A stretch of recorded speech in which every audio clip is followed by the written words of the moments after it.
Hi, it's David Gates with PowerSpeak, learning to speak more powerfully in just 4 minutes. Today's topic, speaking in sets. You should always speak in sets. You should always teach in sets. You see that on the internet all the time. Hundreds of articles sound something like this. 4 things all great entrepreneurs do, or 3 ways to refinance your business, or 7 parenting tips for every single parent. All of those are setting you up with a certain number of items in their content. It's a good system. It keeps you in line with where they're trying to go. And it also helps you to say, oh, those 2 ideas are the ideas that I'm going to take home. So teaching in sets helps organize your head. That's the way human beings are built. They remember things better if they're in sets. So I'm going to encourage you to do that. Here's how that works. You've seen it in writing. Now you do it when you speak. What is your topic? And what 3 or 4 or 5 points do you want to make? Remember, you want the audience to remember what you say, but before they remember it, they've got to follow it. It's got to make sense to them.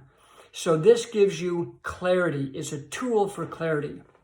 So here's how it would go. You take your topic and you say, what are my 3 points? Or what are my 4 points? Then your speech would look like this. Opener, 3 points, call to action. Simple, huh? Opener, my 3 points, call to action. Those 3 points should always be in escalating order. You save the most powerful one for last.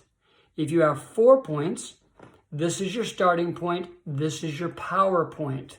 1, 2, 3, 4, call to action, boom.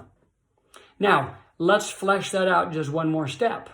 Okay, so you have your strong opener, your 4 points, and an example of each. Or, depending on the length of your speech, a story.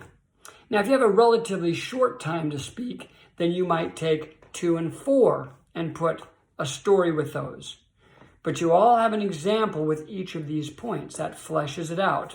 So it would be opener, point number 1, an example, point number 2, and an example, point number 3, and an example, point number 4, an example, and then your call to action and close.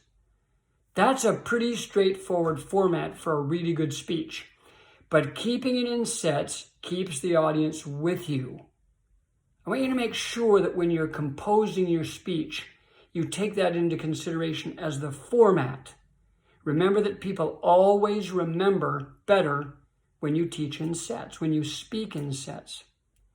Keep in mind that you want the audience to track with you.